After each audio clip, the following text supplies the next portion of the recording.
É, meu amigo, chegou a hora da gente conhecer o final dessa saga épica que é a história de Portugal, uma história incrível, riquíssima, maravilhosa. E eu tô pegando esses vídeos aqui já, terceira parte, né, lá do canal Globalizando Conhecimento. Tô deixando o link pro canal aqui pra você que quiser conhecer e enriquecer um pouquinho mais sua cultura aqui na descrição do vídeo, tá certo? Aqui na descrição do vídeo tá cheio de link interessante, viu? Vai por mim. E aqui também, na descrição desse vídeo, tem o link pra você conversar com a Muvol lá para editar o teu vídeo também. Às vezes você tem um vídeo legal aí que você acha que vai conquistar a internet, sabe? Que com a Muvol a edição tá garantida, né, meu amigo? Você vai lá, conversa com o Rafael no Instagram e o preço é mega especial para quem é amigo do Johnny do Carmo. Portanto, tem que ser amigo do Johnny do Carmo para falar com o Rafael, hein? Se inscreva aqui que você já se torna meu amigo. É muito simples. Aproveita para bater no sininho da notificação também, porque tem vídeo todo dia aqui no canal, tá certo? E eu nem me apresentei, né? Falta de educação minha. Eu sou o Johnny do Carmo, meu amigo. Se você não me conhece, muito prazer, eu sou músico, professor e historiador, e é por isso que hoje nós vamos conhecer um pouquinho mais dessa história de Portugal. E agora a gente vai pegar a parte que é do declínio do Império até a República Portuguesa. E agora também vem uma parte da história que eu já não conheço mais com tantos detalhes, porque aqui no Brasil a gente estuda história, a gente vê um pouquinho da história de Portugal, sim, mas só aquela parte que afeta mais a história,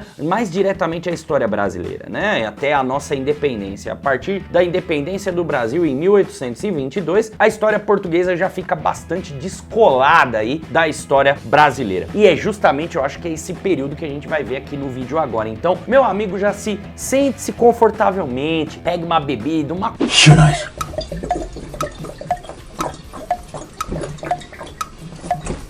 comida bem gostosa, mas nada muito, né, que vai te fazer mal aí. Corta um pouquinho o açúcar e a gordura, vai na proteína que é sucesso. E vem comigo! Até o início do século XIX, Portugal ainda possuía um grandioso império presente em boa parte do mundo. Mas isso começaria a mudar com o início das guerras napoleônicas. No vídeo anterior, vimos como Portugal conseguiu se afirmar como reino e como ele se transformou nesse gigantesco império. Nesse vídeo, vamos ver como esse poderoso império entrou em decadência, como Portugal deixou de ser uma monarquia e se transformou no país que conhecemos hoje. Se você gostar do vídeo, não esqueça de deixar o seu like e de se inscrever no canal se ainda não for inscrito. Em 1803 começam as Guerras Napoleônicas e em 1807 Napoleão invade Portugal. Para preservar a independência do país, o rei Dom João VI e toda a corte real portuguesa se transferem para sua colônia do Brasil. Então, em 1815, o Brasil é elevado à condição de reino, dando origem ao Reino Unido de Portugal, Brasil e Algarves, e tendo o Rio de Janeiro como a capital do Império. Coisa que eu já falei no vídeo anterior, né? O Brasil se tornando o Reino Unido de Portugal, Brasil e Algarves, né? Isso aí. Foi quando a família real vem pro Brasil, eles chegam aqui em 1808 e ficam até a independência do Brasil aí por parte de Dom Pedro II aqui do Brasil, mas conhecido, Dom Pedro I, perdão, Dom Pedro I aqui do Brasil, mas também conhecido, se eu não estou enganado, como Pedro IV de Portugal, né? Aí, vamos lá, eu acho que ele vai falar disso. Por volta de 1817, com a anexação da província da Cisplatina, o Império Português alcançava o seu apogeu territorial com aproximadamente 13.700.000 km². Só que a partir dessa data, as coisas começam a mudar para os portugueses e o Império de Portugal começa o seu declínio. Em 1820 acontece a Revolução Liberal do Porto, tendo como uma de suas exigências o retorno da corte portuguesa para Portugal. Então o rei Dom João VI deixa no seu lugar no Brasil seu filho Pedro de Alcântara, que em 1822 acaba declarando a independência do Brasil, se tornando o rei Dom Pedro I. Logo depois, em 1826, o rei Dom João VI morre e uma crise sucessória se inicia em Portugal, já que o fato de seu filho Pedro I ser o monarca do Brasil impedia que ele fosse também rei de Portugal. Então Pedro I abdica do trono em favor de sua filha Maria II. Mas em protesto, o irmão de Dom Pedro I, Miguel, reivindica o trono e assume o poder em 1828 como Miguel I. Então, para defender os direitos de sua filha, Dom Pedro I vai para Portugal e dá início a uma guerra civil que terminaria em 1834 com a derrota de Miguel e com a restauração do trono a Maria II. Durante os reinados de Maria II, do seu marido, o rei Fernando II, e seu filho Pedro V, houve uma modernização do país.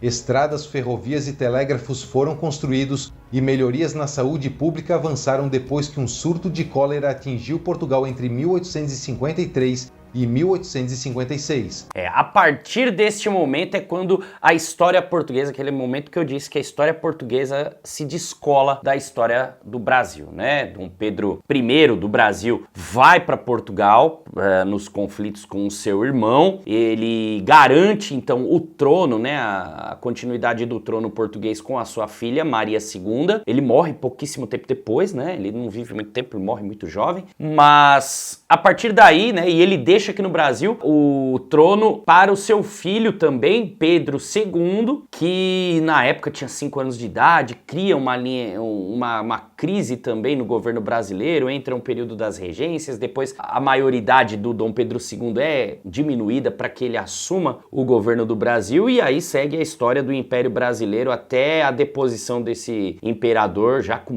idade bastante avançada. O imperador Pedro II foi deposto em 1889. Agora, aí é o período em que os países se separam, né? Portugal e Brasil já são 2 países diferentes, Portugal já não tem mais o domínio do Brasil e a história se separa, e é daqui pra frente que a gente vai ver, né? Só que enquanto os outros países estavam no auge do seu colonialismo, o Império Português tinha recém perdido a sua principal colônia na América, que correspondia à parte mais significativa do seu território, além de já ter perdido quase todas as suas bases na Ásia. Então, para poder competir com as outras potências europeias, Portugal se concentrou em expandir suas colônias na África, principalmente Angola e Moçambique. Em 1884, com a Conferência de Berlim, os territórios portugueses na África tiveram as suas fronteiras estabelecidas, e em 1886, Portugal apresentou um ousado plano para ligar as colônias de Angola e Moçambique, chamado de Mapa Cor-de-Rosa. O problema é que essa ideia entrava em conflito com os interesses britânicos que controlavam os territórios entre essas 2 colônias portuguesas. Então, em 1890, o governo britânico envia um memorando aos portugueses que ficou conhecido como Ultimato Britânico de 1890, exigindo que os portugueses retirassem suas tropas da região e faz Portugal abandonar o projeto. Isso daí feriria aquele acordo histórico de paz entre Portugal e Inglaterra, né? Então, um momento de tensão aí bem complicado na história portuguesa, né? Aquela aliança quase foi pro beleléu aí, né? Como a gente diz aqui no Brasil. A impossibilidade de resistência por parte dos portugueses acabou levando a uma onda de descontentamento social, impactando diretamente a família real, que era vista como submissa aos interesses britânicos, e isso acabou fortalecendo a base de apoio dos republicanos. Além disso, em 1908, o rei Dom Carlos I de Portugal e seu filho e herdeiro do trono, o príncipe Dom Luís Filipe, são mortos em Lisboa por 2 revolucionários republicanos. O segundo filho de Carlos I, Miguel II de Portugal, assume o trono, mas em 5 de outubro de 1910 é derrubado do trono pela Revolução Republicana de 1910, e dessa forma a monarquia no país é abolida e é proclamada a República Portuguesa, instalando um governo republicano em Portugal. Em 1910, né, a República Portuguesa em relação ao Brasil chegou 21 anos depois, né, o Brasil desde 1889 já era uma república. Curioso falar disso porque nós temos histórias aí a partir desse ponto que tem muitos pontos em comum, né, tanto o Brasil quanto Portugal. Por exemplo, essa questão do crescimento do movimento republicano se deu basicamente aí ao mesmo tempo nas duas. É claro que no Brasil a República chegou antes, mas os argumentos eram parecidos, né? Aquele argumento de lutar contra os interesses de outras potências, né? Aqui no Brasil, Dom Pedro II, ao final do seu governo, estava sendo muito acusado também por seguir basicamente os interesses da Inglaterra, e principalmente no que a gente pode falar aqui, que foi a questão escravista, né? A escravidão é uma mancha na história brasileira que durou até o ano de 1888, acabou basicamente um ano antes só da proclamação da República no Brasil. E justamente a monarquia brasileira ter terminado com a escravidão enfraqueceu muito politicamente o imperador aqui também, né? Em Portugal foram outras questões aí, mas tem uma base parecida que é vamos dizer aí, a submissão, como foi falado no vídeo aqui, com as palavras do narrador, a submissão à Inglaterra, aos interesses britânicos. Começa então o período conhecido como Primeira República Portuguesa, tendo como primeiro presidente Joaquim Teófilo Fernandes Braga. Em 1914 começa a Primeira Guerra Mundial e em 1916 Portugal entra na guerra ao lado de França e Reino Unido, ao capturar 72 navios alemães e austro-húngaros que estavam ancorados na costa portuguesa. Interessante também, né? Isso é outra coisa que aqui no Brasil a gente não estuda muito, que é a participação portuguesa nas guerras, né? Nas duas grandes guerras mundiais. A participação portuguesa nessa Primeira Guerra Mundial, apesar de ter entrado 2 anos depois já do início, né? Em 1916, Portugal tem uma participação fundamental, né? Afinal de contas, capturar mais de 70 navios é um feito, né? E enquanto que aqui, agora comparando mais uma vez com a história brasileira, a participação brasileira na Primeira Guerra Mundial foi muito modesta, muito modesta. Na segunda parte, na guerra, a gente já participou um pouco mais ativamente. Os primeiros 15 anos da República Portuguesa foram bastante conturbados e nesse período Portugal teve 45 governos e 8 presidentes. Nossa! Então, em 1926, acontece o golpe de Estado de 28 de maio de 1926, dando início ao período conhecido como Segunda República, instalando uma ditadura militar no país chamada de Ditadura Nacional, que duraria até 1933. Nesse ano, o regime muda o seu nome para Estado Novo, tendo Antônio de Oliveira Salazar como uma das figuras principais que assumiria o posto de chefe de governo até 1968. Em 1939 começa a Segunda Guerra Mundial e Portugal se manteve neutro durante todo o conflito. Sim, isso a gente estuda também. Portugal não atua, né, na Segunda Guerra Mundial, até porque, né, acredito eu, né, que o salazarismo tinha alguns interesses em comum, tanto com as potências aliadas e também com as potências do eixo. Portugal é um aliado histórico da Inglaterra, porém a ditadura salazarista, né, por ser uma ditadura, estava muito mais próximo de um governo mais parecido com o de Alemanha, Itália, enfim, né, daquela época. Mas Portugal adotou essa posição neutra, que é não só Portugal, né? Espanha também adotou essa posição neutra para se preservar aí, até porque o conflito poderia facilmente afetar o território português de uma maneira terrível, né? Após o fim da guerra, em 1949, é fundada a OTAN, tendo Portugal como um dos membros fundadores. E em 1961 é fundada a OCDE, também tendo Portugal como um dos membros fundadores. Nesse mesmo ano, Portugal perde as suas colônias na Índia, dando início ao processo de dissolução do Império Português. Ainda em 1961, começam os movimentos de independência nas províncias ultramarinas de Angola, Moçambique e Guiné, que acabou resultando na Guerra Colonial Portuguesa. O governo e o exército português conseguiram resistir à descolonização, fazendo com que essa guerra durasse até 1974, e durante esse período, Portugal teve que lidar com várias sanções punitivas impostas pela maior parte da comunidade internacional. Pois é, Portugal nessa época ficou muito mal vista no mundo, pessoal. É claro que eu não me lembro, eu não era nem nascido ainda nos anos 70, mas isso é muito falado aqui no Brasil até hoje.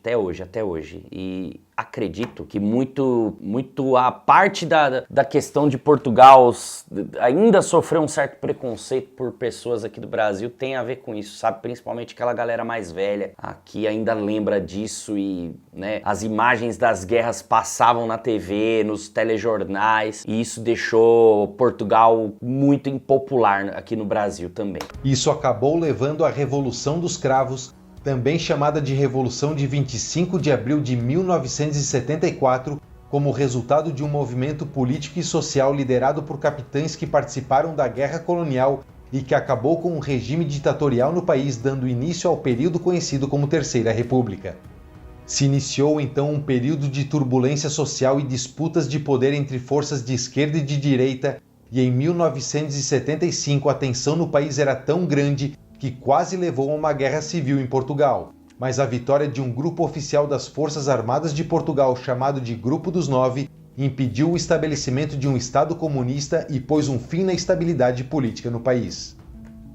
Então, nesse ano, Portugal se retirou de seus territórios ultramarinos da África, aceitando seus termos de independência, e assim todas as províncias portuguesas na África se tornaram independentes, assim como Timor-Leste na Ásia. Isso é muito curioso porque eu já vi muita gente, muitos portugueses inclusive, que criticam os governos de Portugal dos anos 70, ainda classificando eles como governos de esquerda, né? E é muito curioso, porque o vídeo fala que o governo dos Nove, né, o pessoal ali, eles aboliram os comunistas do poder, né? E, então ficou uma questão aí que eu preciso pesquisar um pouco mais aí e tentar entender um pouco melhor. Isso acabou provocando um êxodo em massa de cidadãos portugueses das antigas províncias portuguesas, quando mais de 1 milhão de portugueses deixaram esses territórios por não serem considerados parte das novas identidades das ex-colônias da África e da Ásia. Em 1976, acontecem as primeiras eleições democráticas em Portugal depois de 50 anos, sendo vencida pelo Partido Socialista Português, tendo como líder o primeiro-ministro Mário Soares e aprovado uma nova Constituição. Logo depois da transição para a democracia, também houve em Portugal uma transição do modelo socialista para um modelo econômico neoliberal, resultando em grandes melhorias na saúde, educação, infraestrutura, habitação e bem-estar. Em 1986, Portugal aderiu à Comunidade Econômica Europeia, que mais tarde se tornaria a União Europeia, e nos anos seguintes, a economia portuguesa progrediu consideravelmente devido à facilidade de acesso das empresas portuguesas aos mercados estrangeiros. Em 1999, Portugal adere à zona do euro, adotando o euro como moeda. Em 20 de dezembro desse ano, né? Macau, que era o último território colonial ultramarino asiático de Portugal, foi entregue pacificamente à República Popular da China, marcando assim o fim do Império Português. Em 99 só que Portugal entregou Macau, desse detalhe eu também não me lembrava. Em 2002, a independência de Timor-Leste foi formalmente reconhecida por Portugal, depois de um processo de descolonização incompleto que tinha começado em 1975 com a Revolução dos Cravos, mas tinha sido interrompido por causa de uma invasão da Indonésia. Em 2004, o então primeiro-ministro de Portugal, José Manuel Barroso, é nomeado presidente da Comissão Europeia, o gabinete mais poderoso da União Europeia. Em 2007, é assinado pelos Estados-membros da União Europeia em Portugal o Tratado de Lisboa, promovendo importantes mudanças no funcionamento da União Europeia. Atualmente, Portugal possui uma população de aproximadamente 10 milhões e 400 mil habitantes e é considerado um país desenvolvido com uma economia avançada e um alto padrão de vida, com um IDH de 0,866, o que é considerado muito alto e sendo o 38º do ranking mundial. O país também é altamente classificado em democracia, liberdade de imprensa, estabilidade econômica, prosperidade e progresso social e até na proficiência em inglês. Em 2018, Caramba! Portugal obteve a 4ª posição no Índice Global da Paz, sendo assim um dos países mais pacíficos do mundo. E essa é a história de Portugal, um país com uma história riquíssima e de grande importância para a humanidade. Se você gostou do vídeo, não esqueça de deixar o seu like. Um abraço e até o próximo vídeo. Muito bom, hein? Uma história riquíssima realmente, meu amigo, uma história muito interessante, né? Agora sim a gente consegue entender o porquê que o povo português tem tanto orgulho de contar a sua história, tanto orgulho dos seus valores, dos seus símbolos nacionais. Isso é muito importante, sim. Aqui no Brasil a gente não costuma defender com tanta veemência a nossa história, infelizmente, como o povo português faz. É mais uma coisa aí que a gente tem muito a aprender, né, com os nossos irmãos portugueses. Mais uma história muito interessante. Essa parte mais recente aí de Portugal, da história de Portugal, eu já não conhecia com tantos detalhes. Como eu disse, eu conheço de pesquisas, de interesse próprio, mas não tem informação acadêmica sobre isso. Mas foi muito importante a gente ver, claro, é um vídeo rápido, é um vídeo que não conta todos os detalhes, não foca tanto no aspecto social, no aspecto cultural, ele fica mais na parte política mesmo, mas já dá pra gente ter uma bela ideia de como foi essa história portuguesa, né? Um vídeo que eu já disse anteriormente também, que tem ótimas referências, todas as datas, né? São todos muito bem colocados, né? Você nota que teve um trabalho de pesquisa enorme para ser feito esse vídeo aqui pelo pessoal do Globalizando Conhecimento, que é um canal muito sério, um canal muito bom de história e que dá pra gente aprender bastante, né, meu amigo e minha amiga? Agora, se você gostou, muito obrigado pelo seu gostei aí, que eu sei que você já deixou. Se você já ainda não é amigo do Johnny do Carmo, torne-se meu amigo clicando aqui no botão de inscrição ou subscrição. E aqui no canal do Johnny do Carmo, você sabe que é vídeo todo dia, meu. Então vale a pena ser meu amigo, porque você sabe que é coisa boa. Tem sempre muita música, muita cultura pra você, vídeos de entrevistas, vídeos com artistas, músicas novas, músicas do passado, enfim. Agora sim, depois de conhecer a história portuguesa, eu tenho muito mais base, ainda maior aqui pra eu poder comentar os vídeos que você me pede, meu amigo e minha amiga. E ó, se quiser deixar aí a sua sugestão, pode ir nos comentários aqui, você pode mandar pelo Facebook, Instagram, até mesmo pelo PayPal, se você quiser também, tá? Pode mandar a sua sugestão pra eu reagir aqui no canal do Johnny do Carmo. Te vejo no próximo vídeo, já tô chegando aqui pro lado pra deixar você com uma sugestão de um vídeo que você vai gostar muito, tenho certeza. Se você já viu, clica de novo, que você sabe que é bom, que vale a pena. Se não viu, tá perdendo tempo, clica agora, enquanto eu preparo o vídeo de amanhã, né? Fui!